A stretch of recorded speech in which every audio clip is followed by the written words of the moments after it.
And I'm pleased to introduce Roger Chabot from Western University. Roger's going to be speaking to us about fat accessibility, concerns in academic libraries, a primer. Thank you, Roger.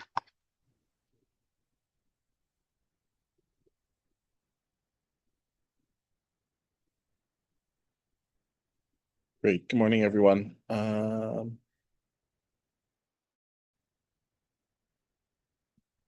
Sorry. Let's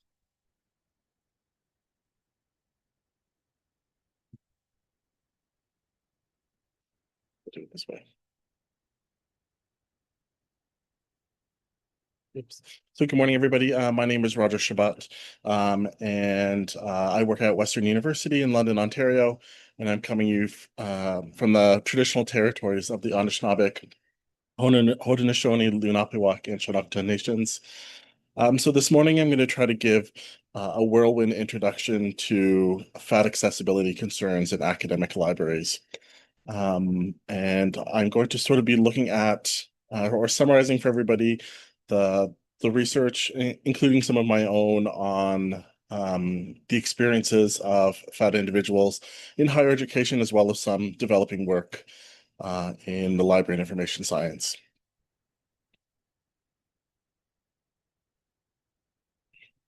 So my talk today is going to be, it sort of focuses on traditional accessibility, but also sort of fat belonging in academic libraries.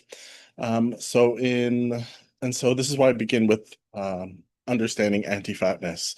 So in one sense, we can understand the need for fat accessibility from sort of traditional way of understanding disability through the social model. Our society and our world isn't set up to accommodate people in different bodies. But the problem seems to also extend beyond this. And so in our culture, in North American culture at least, there's also this pervasive anti-fatness. And Gordon, she describes anti-fatness as these are umbrella terms that describe the attitudes, behaviors, and systems that specifically marginalize and exclude underserved and oppressed fat bodies. And so it tends to be this sort of type of acceptable discrimination for health reasons, because there's sort of this scientific justification for anti-fatness that this type of discrimination is allowed. And we can sort of see this war on fat play out in our society. Fatness and its opposite, thinness, are, these are sort of like topics or these concepts that are laden with symbolic meaning, right? So we have fatness, which is considered uncontrolled and unhealthy and sinful. Even people who are fat are damned, are a failure. They lead a risky life that leads to death. And on the other hand, thin people, they're disciplined, they're healthy, they're virtuous, they're in a state of salvation, they're in a body, they're in a successful body, they're in a safe body, and that leads to life. And so, to reduce this down, fat is immoral while thinness is virtuous.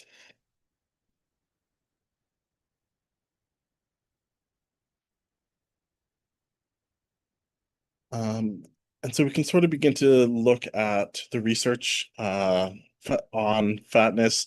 These sort of studies largely come out of the field of fat studies, which is a sort of new field of study within the last 30 years that sort of comes out of the tradition of other critical social um, movements like feminism and critical race studies and other.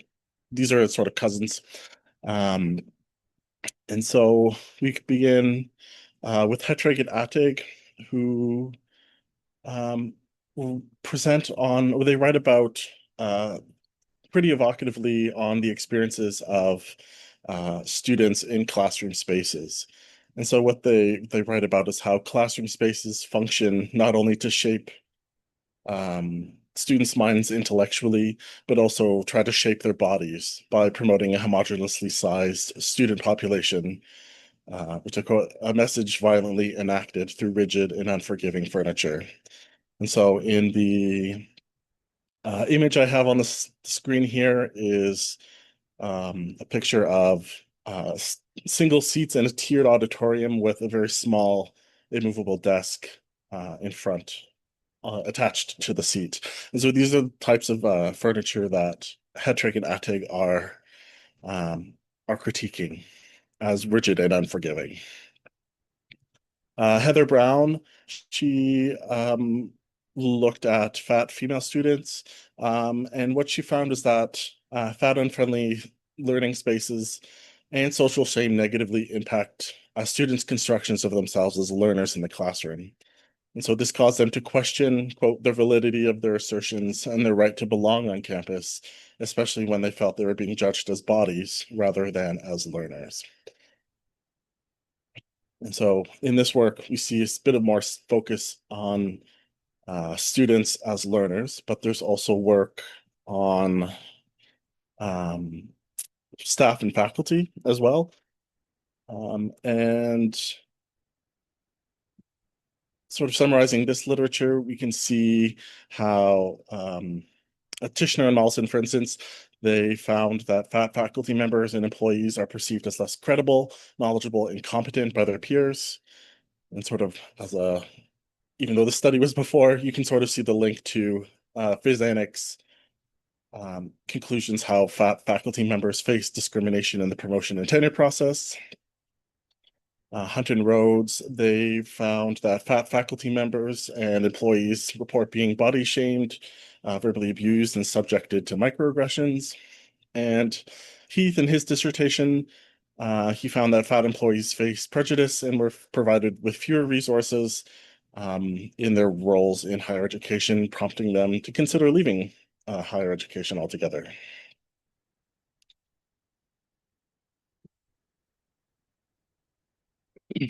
And there's also been a fair amount of work within library and information science as well. Um, there's sort of a growing amount of it. Um, Angel and Price was the sort of first foray into this role. They looked at how fat studies and fat politics works were classified or represented in the Library of Congress classification.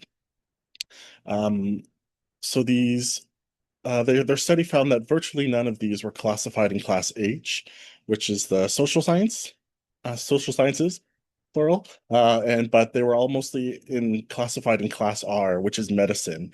So this sort of speaks to a sort of a finding of a lot of fat scholars and activists in finding that um, fat issues are over medicalized. And so this sort of represents how all fat issues, fat things that are primarily sociological in nature are being discussed through a medical lens, always being discussed through this medical lens rather than, through a more obvious sociological lens. Um, Another more recent study by Versluis, Agostino, and Cassidy, who are Canadian academic librarians. They studied the experiences of fat female academic librarians. And so their primary finding is that these academic librarians must not only work to invisibilize the coding of librarianship as a feminized profession in the male-coded academy, but they also have to perform to the best of their ability a normative body. So their article is really about how they manage this. And so they experience this sort of double whammy, a feeling of non-belonging in academic spaces, both professionally and physically.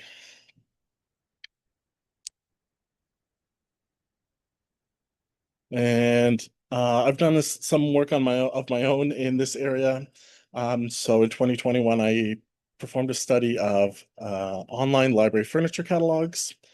And primarily, I looked at chair products that these online catalogs were selling to kind of get a sense of um, how the furniture in libraries, as a sort of proxy for the furniture in libraries, and what these might look like. Because sort of coming from my own experience, chairs tend to be the biggest sort of concern for fat people in public spaces.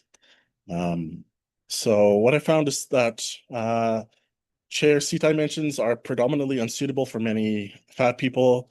So the ranges were 17 to 19 inches wide by 17 to 25 inches deep. And by comparison, a traditional economy seat on an airplane is 17 or 18 inches wide. A traditional seat on a bus, like your public transit bus, is 17 and a half inches wide. A theater auditorium style seat, the ones that sort of flip down, they're about 20 inches wide. So you can kind of sort of see how most of these seats, and maybe, these are seats that you probably have experience sitting in. And so you can see how you can imagine somebody twice your size trying to sit in these seats and how uncomfortable they might be. I also looked at weight loads that were reported on chairs. So most of the time, weight loads were not provided on a lot of products, but for some that do, um, they reported, for instance, in folding chairs, this weight load to be 150 to 165 pounds, which surprised me because if I Googled the weight of an average adult male, it's about 200 pounds. So they're not even really set up to accommodate quote unquote average people. Um, and the most common on sort of more sturdier chairs were 250 to 300 pounds, which would be appropriate for what we might call a small fat person, but would be sort of not very, might not accommodate somebody who is larger than 300 pounds. One company did have an oversized section, um, and they reported um, some products that had a weight load up to 500 pounds, which was um, a lot more appropriate. It would be a lot more accommodating for people of a sort of very large size. Um, I also found that essentially the library furniture catalogs do a poor job of providing these weight loads and seat dimensions. So if they were mentioned at all, they also tended to be buried within the hierarchy of the online catalog, or perhaps you had to go digging for them in an external catalog, like a PDF catalog, but they weren't necessarily present on uh, the website itself. And so I connected all of this essentially to how fat inaccessibility has an impact on fat people's belonging in libraries, especially their ability to be an engaged and informed citizen in a democracy.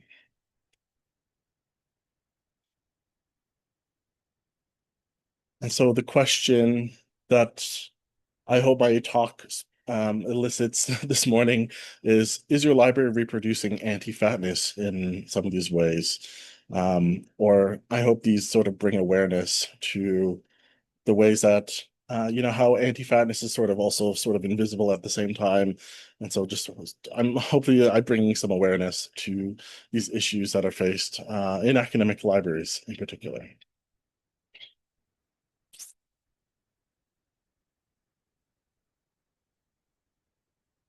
And I do have some recommendations.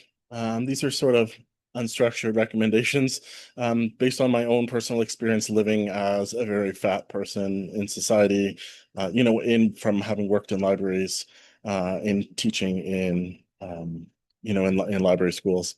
Um, so my first recommendation is whenever you're doing space planning, please don't forget the fat perspective.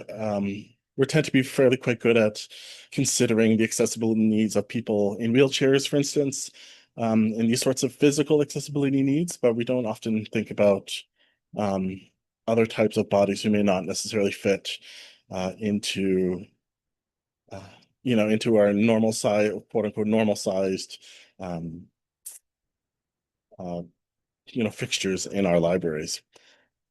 Again, sort of speaking to chairs, my next recommendation is to have a variety of seating in your public spaces that are both armed and armless. So some people might of course, need chairs with arms to be more comfortable or to be able to get up out of those chairs. But if they're the only type of chair in a public space, then that whole public space really becomes unwelcoming for a fat person. So to allow the most the sort of ability of that fat person to, sit in a place where they find comfortable or pleasing, it's best to have this sort of variety that they can pick to uh, have this more agency in how they interact with the library space. Um, 5 minutes, Roger. Perfect, thank you. And ideally, in some classroom spaces, or even these public spaces, don't necessarily have a special fat seat if possible. So this is, having that as sort of a one way you can have a chair or a desk that might be available to somebody with bigger body. But ideally, again, so they have a sense of agency and they're not sort of singled out, avoid having this fat seat if possible. And avoid, like Hetrick and Attig, they were critiquing earlier on, avoid that combined or attached furniture that is immovable or that constrains. So those, seats with the tiny desks that I don't think I could ever sit in myself, or if you know those desks with the chairs that sort of swing out on a, they sort of have a pole and they sort of swing out. Those are also quite unusable for a lot of people. Um, my next recommendation would have try to provide more places to rest throughout your library spaces. So knowing from, I used to work at Weldon Library at Western, it's a big, huge space. And it would be nice if there's more places to sort of rest as you're getting around. And also campuses are huge, and getting around them involves a lot of physical activity. So having places to rest throughout your library and your campus space, makes them more accessible. In terms of purchasing, watch for one-size-fit-all claims and when purchasing furniture. So this is another sort of related to the findings that I found in my 2021 study. Some of the claims will be like, this seat is for everybody. And obviously that may not necessarily be true. Um, and consider your workspaces, your employee workspaces. Are they fat accessibility? Are they fat accessible as well? Do your meeting rooms have a variety of seating? Is there larger office furniture available? I can speak to my own. There's this one meeting room at Weldon, where I used to work, that only had seats with chairs. Oh, they had seats. Sorry, they had seats with arms. Um, so every time I had a meeting in there, I was, uncomfortable for an hour or 2 hours at a time. And just some final interpersonal or cultural recommendations. I'll mention that fat concerns are often intersectional. So I wanted to mention that. Um, and I don't have time to go into that at all, but um, there's a lot of work being done about, especially like Black and queer fat bodies. Um, in the fat activists and fat studies, scholars tend to avoid the word obesity. This comes from the Latin word obesis, having eaten oneself fat.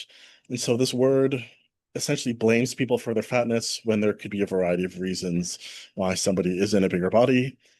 Um, you can also, a sort of one that some people may not know, is that, talking to a fat person about their weight unprompted, or going up to a stranger and, just talking to them about your concern about their health. This is a really sort of rude thing to do. Please don't do this. Sort of this insidious concern. I've had this happen to me a number of times, that it's quite, all it really does is reinforce self-hatred and shame, for fat people. So avoid doing this sort of thing to fat people. Um, and just sort of speeding through to the end here, consider your employee or user wellness programs. Are they size inclusive, or are they merely promoting thinness? And hopefully, um, please include fat concerns in your library accessibility advocacy, and this may involve asking your furniture vendors for more fat-friendly options. Um, so that comes to the end. Hopefully, gets me close to time. Here's my contact info if you would like to contact me about anything, and my references here for the slides. You can take a closer look later if you like. Oh, that's great, Roger. Perfect timing. And you have a lot of supportive comments in the chat. And I just want to encourage everyone, if you have questions, to please ask the questions in the Q&A feature. That way, if Roger can't address them here afterwards, they can be addressed. So the first question for Roger: the evidence-based care model and similar approaches to information sharing often serve as a confirmation bias to fat phobia. As library workers and other attendees, how would you recommend we mitigate fat phobic biases and discriminations we may encounter? A bias I think we encounter in academia is that when the literature corroborates discriminatory attitudes. Sorry. Yeah, it's really complicated. Because as a larger fat person, I do experience, there's probably an overshare. I do experience health issues related to my weight, but there's still it's sort of just looking through one lens, right? At the experiences of fat people. There is this health, the health arguments are there. They're totally valid. They're backed up by scientific evidence. But there's also the experiences of fat people that um, I think you just sort of try to advocate to look through multiple lenses at this issue. I know that's maybe not a great answer, but Great, thank you. There's another question. Have you done any research on other aspects of the built environment aside from seating and furniture? For example, the location of standard plug outlets. Are they too low, requiring bending? The width of standard doorways, areas that have stairs but no elevators? I haven't. So this is sort of a natural next step for this sort of work is doing sort of on the ground ethnography in these spaces. The challenge there is sort of getting around to a variety of libraries. So that's why I haven't done this sort of work yet. Um, Especially it was the middle of COVID when I, really started doing a lot of this work. So, um, though those are all sort of Yeah. things that could be addressed in future work. And those, I have a lot of experience. Even there's these two when I was a page at Weldon, there was these two ranges of books that were sort of more narrow together. And every time I went to go down that aisle, I sort of never ever felt comfortable, and I was always sort of hitting the books as I went down. And so those are definitely experiences that would be good to capture. A question I have, because we still have some time, so please, if others want to ask some questions, we do have a couple minutes. An observation I've made is that the furniture and space is something that we really inherit from decades ago. Some of the furniture is quite old. And so when we do get to a decision point where we can make positive change, it seems like that's a really important opportunity. And it just made me think about how we as libraries share information about our spaces. How do we share information between ourselves about our furniture so that we can say, hey, that group over there, they're doing something really innovative. I'm wondering if you've had a chance to kind of compare with other universities, libraries. No, I haven't quite had that opportunity yet either. Um, I think this is sort of not quite the answer to your. I think there's been a lot more focus on the sort of digital accessibility in sort of library spaces recently, for great, obviously for great reasons. And so I do think if you look at even someone like OCUL's guide um, on like accessibility beyond sort of like wheelchair users, there isn't a whole lot about physical accessibility and other um, beyond sort of most obvious things, because physical accessibility could be more complex than, simply being, having to use a mobility device. Um, but, I think events like this are a great sort of opportunity to, come together and see what other people are doing. Yeah, great. And thank you, Ryder, for bringing the topic of fat discrimination and fat accessibility to our discussion here.